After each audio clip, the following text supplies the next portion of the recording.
The snow is falling and the cold wind blows. What better way to start the holiday season than to start with a holiday special? How about following it with a TV special that has nothing to do with the holidays, but whatever. At least we'll spend time talking about the good Nickelodeon show SpongeBob SquarePants and its recent stop-motion special.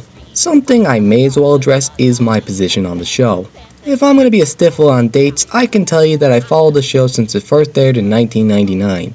Some people accuse the show for its declining quality, specifically when the show's creator, Stephen Hillenburg, left production. However, if I'm gonna be that guy, I still believe episodes are good, they're just more hit and miss. I can still jump into any episode of SpongeBob and not feel entirely disappointed. One recent episode where Squidward Tentacles actually gets a facelift shows that the show can still pull a good one. And let's go on to the special, or else my shorty will become a longie. The story features, who else? SpongeBob SquarePants, as he gets ready for the holidays and everybody's looking forward to see Santa.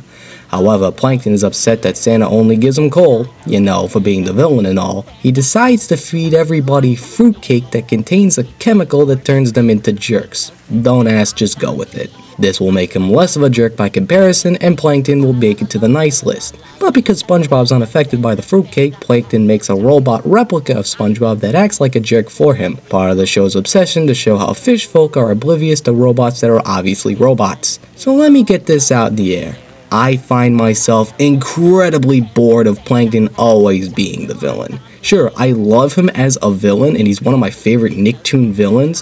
However, as far as the show goes, I want to see other characters be the villain like in other episodes. I want to see Mr. Krabs, Mrs. Puff, and even Larry the Lobster be a villain again.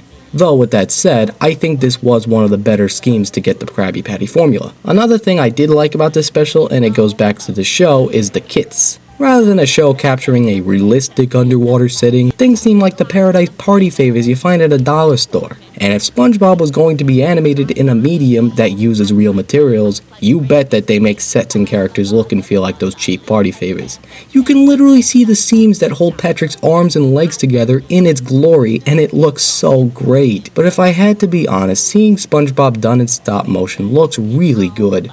I hope they don't exploit it later on in the show, but for what it was nice seeing every character on SpongeBob get the stop motion treatment.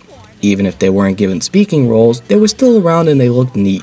It probably has to do with the animation on the show being limited, which is why it looks neat in stop motion. It adds to the humor, which I'm going to talk about right now as well. I found the short funny, which it ranged from chuckles to one big laugh to just the absurdity of the situation. It was around when everybody started to turn into jerks, which I'm not going to spoil. John Goodman also voices Santa Claus, and he's given some funny lines. I think one of the silliest things is when his lifeless model floats around Bikini Bottom like this ominous spirit. Do I recommend watching this? Absolutely, but I think the SpongeBob fans will be the ones that'll like it more. It's available on Walmart, and it even aired on CBS before Nickelodeon for some reason.